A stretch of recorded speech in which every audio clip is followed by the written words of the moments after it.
Bom, gente, vamos começar então o segundo dos giros teóricos que nós vamos tratar aqui nesse mini curso, né? Esse segundo giro teórico tem a ver com a teoria da cultura a partir da fronteira, né? É um giro que propõe pensar ou repensar a conceptualização da cultura na antropologia a partir dos estudos etnográficos realizados em territórios de fronteira. Será que a fronteira tem alguma coisa para dizer para a gente sobre o conceito de cultura? Né? Nós vamos acompanhar esse giro a partir e através do trabalho de Alejandro Grimson. O Alejandro Grimson é um antropólogo argentino, né, que fez o doutorado dele de antropologia na Universidade Nacional de Brasília e foi orientado no seu doutorado por Roberto Cardoso de Oliveira. Então a gente encontra uma continuidade entre esses debates que nós tratamos no giro anterior, os debates do Roberto Cardoso, com os debates do Alejandro. O Alejandro recupera vários dos pontos críticos e várias das propostas críticas do seu orientador, né?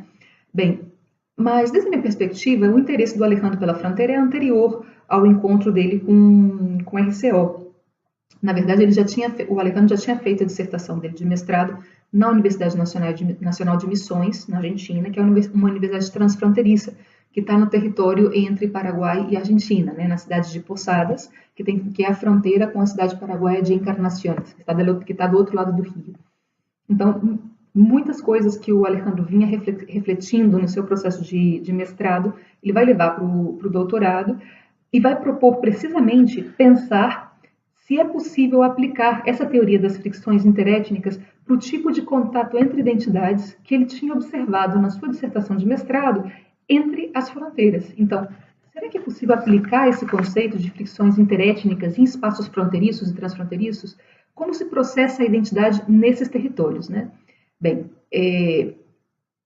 apesar de que o Alejandro, então, se apoia num questionamento que vem do Roberto Cardoso de Oliveira, em grande medida, a gente pode encontrar três pontos críticos ou três elementos críticos que vão orientar particularmente o questionamento do Alejandro, né? Bom, em um primeiro momento, tem a ver com a crítica que o Alejandro faz aos culturalismos na antropologia e ao reconhecimento que ele faz também da insuficiência dos argumentos que substantivam a cultura como se fosse uma pedra angular de definição, não somente da identidade, mas também dos grupos culturais e dos processos e relações sociais. Então, esse determinismo culturalista que substantiva a cultura incomoda profundamente o Alejandro, e grande parte da obra dele tem a ver com desconstruir ou entender formas possíveis de dar solução a essa lógica, né? Mas o Alejandro escreve já a dissertação dele de mestrado e a tese de doutorado no final dos anos 90, início do século XXI. Então, ele também está refletindo com um conjunto de processos de crise dos paradigmas das ciências sociais que vão impactar as reflexões dele de uma forma particular, né? Então, essa crítica aos culturalismos não é uma crítica só da antropologia da América do Sul, está muito longe de ser, né? É uma crítica que no final dos anos 90 vai aparecer na antropologia produzida desde as grandes universidades do norte global, dos Estados Unidos, da Europa também. Mas o Alejandro vai, digamos, rejeitar as soluções que parte da tradição antropológica anglófona tinha dado a essa crise de crítica ao culturalismo, né? Vai encontrar que a parte dessas críticas foram resolvidas com uma saída construtivista que, desde a perspectiva dele, conduziram a antropologia a um beco sem saída de unilateralidade, banalidade e superficialidade. São palavras dele. Bem, então, para ele, uma alternativa para tirar a perspectiva antropológica desse beco sem saída seria implementar uma visão pós-gramsciana dos processos culturais, né? Então, o Alejandro, ele mesmo se auto-identifica como pós-gramsciano em termos de afiliação, né? Então, quando a gente se refere a ele como pós-gramsciano, eu estou aludindo bem praticamente a essa visão que é radicalmente processual das experiências sociais. Então, todas as experiências sociais são processos sociais. E isso é algo que a gente já viu também na obra do Roberto Cardoso de Oliveira, né? Um ênfase no processo relacional, na construção contínua, relacional e conflitiva da realidade, né? Só que o Alejandro Grimson cultiva, digamos, uma perspectiva que é muito mais explícita em relação ao caráter contextual, historicamente contextual, e eu diria também dialeticamente contextual, dessas relações que constroem as fronteiras e os limites entre os grupos né, que, como a gente viu, é estruturante da lógica interna dos grupos, mas também da sua relação com os outros. Isso vem do Roberto Cardoso, né? Então, desde a minha perspectiva, o Alejandro provoca uma historização mais profunda do conceito de situação de conflito e de construção processual das fronteiras do que a gente tinha visto no Roberto Cardoso de Oliveira, né? Bem, em segundo lugar, o Grimson também vai observar que o conceito de fronteira, assim como o conceito de identidade e o conceito de território, se transformaram, desde o final dos anos 90 para frente, nas ciências sociais, numa espécie de conceitos coringas, né? Conceitos que a gente usa para definir tudo e nada ao mesmo tempo, né?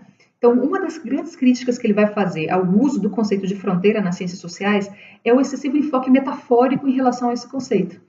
E é verdade, né, gente? A gente passou durante muito tempo, estivemos durante muito tempo na antropologia social e cultural usando o conceito de fronteira para falar dos processos sociais, dos limites entre grupos sociais, limites internos, hierarquias internas dos grupos, processos de diferenciação por status. Então, a gente falava a fronteira entre os chefes e os comandados e os comandantes, né? A fronteira entre homens e mulheres. Então, todo esse uso metafórico da palavra fronteira, para o Alejandro Grimson, é politicamente problemático. E é politicamente problemático porque não problematiza o fato de que o conceito de fronteira está vinculado a uma constituição histórica política violenta, patriarcal, e que reproduz processos de colonialismos internacionais, né? Quer dizer, a fronteira não é um conceito ingênuo.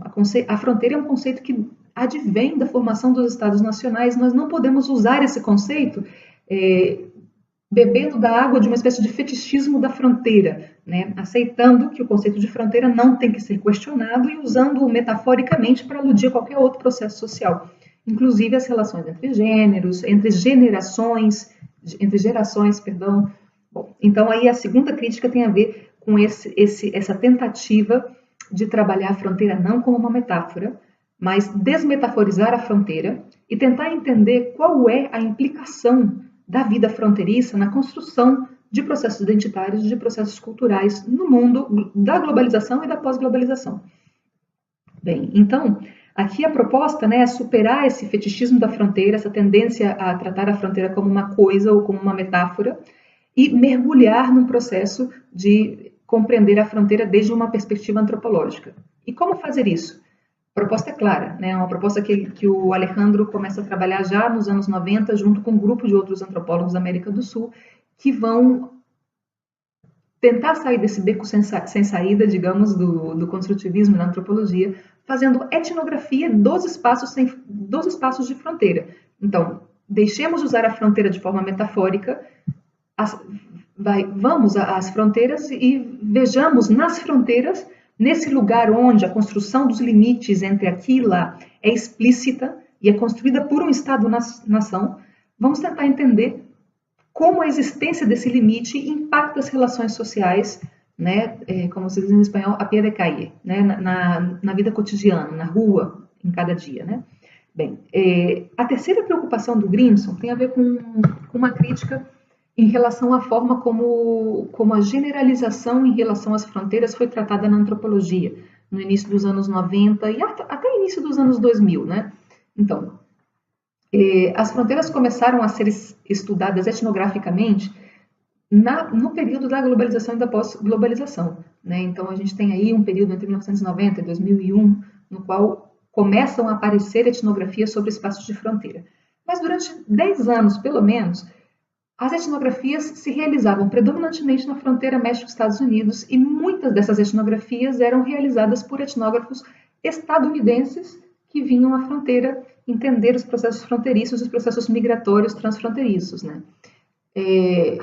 O problema, isso não é um problema, logicamente, né? O problema era a forma como se generalizavam resultados dessas pesquisas, aludindo a esses resultados como exemplificadores das fronteiras em geral. Então, uma das demandas, digamos, dos antropólogos da América do Sul, no final dos anos 90, início dos anos 2000, tinha a ver com o fato de que os processos que estavam acontecendo na fronteira México-Estados Unidos nesse momento eram representativos de algumas coisas que aconteciam nas fronteiras do Cone Sul, mas não era representativo nem explicativo de muitos dos processos que nós estávamos vivendo aqui. Então, a proposta dos antropólogos da América do Sul foi construir digamos, uma compreensão dos espaços fronteiriços e transfronteiriços, fazendo a etnografia de vários espaços e depois comparando esses espaços, né? Então, aí há uma crítica da tensão entre particularismo e universalismo através da etnografia, né? O que nós podemos e o que não podemos generalizar quando fazemos etnografia somente num espaço fronteiriço, né? Então, esse seria o terceiro, digamos, dos pontos críticos do Alejandro. Por outro lado, o Alejandro começa a fazer suas etnografias em territórios de fronteira da América do Sul, entre Brasil e Uruguai, entre Brasil e Argentina, entre Brasil, Paraguai e Argentina, entre Paraguai e Argentina também. Nesses espaços transfronteiriços, em 20 anos de etnografia, ele vai fazer algumas críticas importantes à antropologia produzida desde o norte global e alguns argumentos que essa antropologia imputava quase como axiomáticos, né? Bom, uma primeira posição dele, como resultado dessas etnografias, tem a ver com a crítica a essa euforia que, durante os anos 90, parte da antropologia anglófona teve com a globalização. Essa ideia de que a globalização provocaria um aumento das mobilidades transfronteiriças, transnacionais, e que esse aumento das mobilidades teria um caráter democratizante da experiência desses sujeitos que cruzam fronteiras, né? Então, o resultado das etnografias do Alejandro apontam ao contrário disso, né? Que, na verdade, as desigualdades sociais que vão sendo encaixadas, ensambladas por esse processo da globalização, elas vão se magnificando no processo de cruze de fronteira. E essas desigualdades, não é que o cruzar fronteiras destrói essas desigualdades ou supera essas desigualdades, senão que reacomoda essas desigualdades agora com outras lógicas mais circulatórias, talvez, em alguns casos, e muito menos circulatórias em outros casos, né? E ele vai chegar à conclusão, né, observando, sobretudo, os processos transfronteiriços aqui na América do Sul, que o Estado não desapareceu. Essa ideia neoliberal, né, pop neoliberal, de um mundo no qual o Estado teria pouca ou nenhuma influência, que é uma ideia que durou até 11 de setembro de 2001, essa ideia da globalização era totalmente falsa para os territórios transfronteiriços da América do Sul. Nesses espaços, vai dizer o Grimson, né, o Estado continua atuando como um árbitro do controle das desigualdades, né? Continua exercendo domínio político, soberania e continua sendo, sobretudo, um árbitro da violência e da ordem para aquelas pessoas que têm as suas identificações atravessadas ou transformadas pelas forças da globalização. Aí estou citando ele literalmente, né? Então ele vai se vincular a uma visão bastante menos eufórica em relação às possibilidades que a globalização instaura para as populações transfronteiriças e para as populações de uma forma geral, né? Bem, e essa visão menos eufórica tem a ver com a constatação de que as circulações transfronteiriças na globalização e agora na pós-globalização, como está tão claro, né, a circulação de mercadoria não tem um paralelo com a circulação de pessoas. Nós temos fluxos de certas coisas e temos rupturas e interrupções de outros tipos de fluxos, né? Bem, há sujeitos que podem circular e há sujeitos que não podem circular pelas fronteiras, né? Isso não é aleatório, isso reproduz formas de ordem, soberania e controle internacional. Bem, então, os territórios fronteiriços vão aparecer dentro do argumento do Grimson como um locus fundamental para entender essas contradições dialéticas do processo de globalização, essas contradições entre fluxo e ruptura, né? Bem, e aí, observando esse processo, ele vai chegar à conclusão de que existe uma relação de ruptura entre os processos identitários e a conformação dos processos culturais. Então, estudando, por exemplo, as novas pontes que a globalização construiu entre territórios fronteiriços da América do Sul, ele vai chegar à conclusão de que a intensificação da circulação de mercadorias e de pessoas entre espaços nacionais das fronteiras do Cone Sul vai provocar uma crispação e um antagonismo identitário em territórios onde esse antagonismo não era tão forte. E ele vai se dar conta, nessas etnografias, de que, nesse processo de intensificação dos fluxos entre lados de fronteira, às vezes as pessoas são capazes, e os grupos sociais, de incorporar as práticas culturais que têm seu lugar de origem no outro lado da fronteira, incorporar essas práticas, fazer delas parte da sua vida cotidiana, sem entender que isso altera, digamos, a sua filiação identitária. Não, todo o contrário, usando as práticas culturais que advêm do outro lado da fronteira para reforçar as diferenças identitárias entre os que estão deste lado e daquele lado da fronteira. A partir dessa ideia, Alejandro chega a uma proposição, que é uma teoria, digamos, sobre a cultura desde a fronteira. A teoria dele também está apoiada em certas reflexões que vêm do Roberto Cardoso, né, mas ultrapassa em certa medida essas reflexões. O Alejandro vai chegar à conclusão de que as culturas, as práticas culturais podem ser muito mais híbridas que as identidades sociais. Ele observa isso nos processos transfronteiriços da América do Sul, nos quais as práticas culturais podem fluir de um lado ao outro da fronteira, as práticas políticas, as práticas econômicas, mas isso não significa que as pessoas se entendam como iguais por identificar que o outro pratica as mesmas práticas que elas. Então, as identidades são menos híbridas que as culturas, e isso se observa nos espaços transfronteiriços. Então, a partir daí, ele vai chegar a uma teoria da cultura, na qual propõe que não existe uma cultura em substantivo, o que existe em realidade são processos e relações que se arraigam, né? que arraigam é a palavra em espanhol, não sei se essa palavra existe em português, né? Mas que tomam espaço num contexto específico, num processo histórico específico, que, portanto, só podem ser entendidos nessa contextualidade radical. Ele gera, então, uma categoria para explicar, digamos, a forma como se gera esse processo no espaço local. Ele chama esse espaço, esse ensamblagem de configuração cultural. Aí eu vou terminar também essa contribuição lendo um fragmento do texto do livro Os Limites da Cultura, Os Limites da Cultura, do Alejandro Grimson, que é o livro no qual ele sintetiza essa teoria da cultura a partir da fronteira, né? Então vai dizer o Alejandro: pois bem, as múltiplas identificações adquirem sentido na configuração cultural que a fronteira institui. É assim como se constitui uma configuração intercultural, uma situação que implica o desenvolvimento de oposições, manipulações e contrastes identitários em função destes vínculos.